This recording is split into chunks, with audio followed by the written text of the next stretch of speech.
Hi, my name's Anthony Hilton. I grew up in Southeast London in England in the 1970s, 1960s, 1970s. I went to a primary school and I went to a secondary school over there. And one day in that secondary school, I was painting a painting.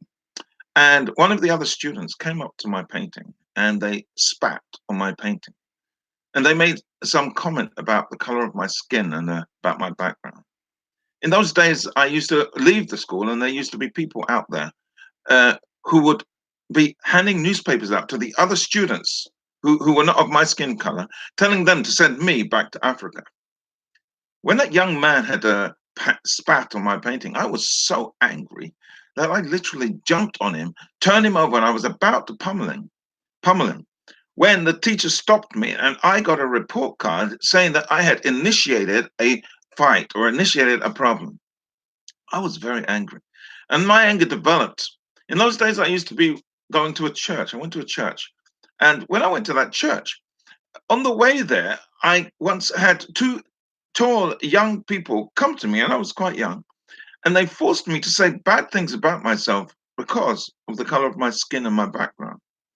When I got to the church, sometimes there would be a picture on the board of a Rastafarian with big bulging lips and little comments about my background and my color, which that my friends used to say, he knows we're only joking.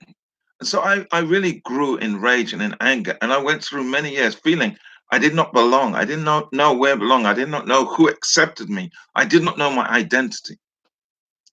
But then I traveled to Sweden when I was like just after university. And there I discovered some people who loved and they taught me how to listen to the voice of God and accept my identity that God loved me. And when I began to understand that God loved me and that God was overseeing my life and the things which were happening in my life, I understood that not all things which happen to us are the fault of the people who we're dealing with.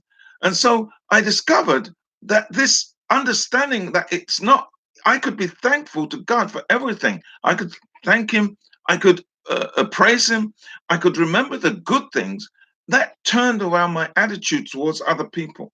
And I began to understand that people were trying to defend something in their situation, which they didn't understand all that they had been brought up with, and they didn't know all that they were carrying to the table.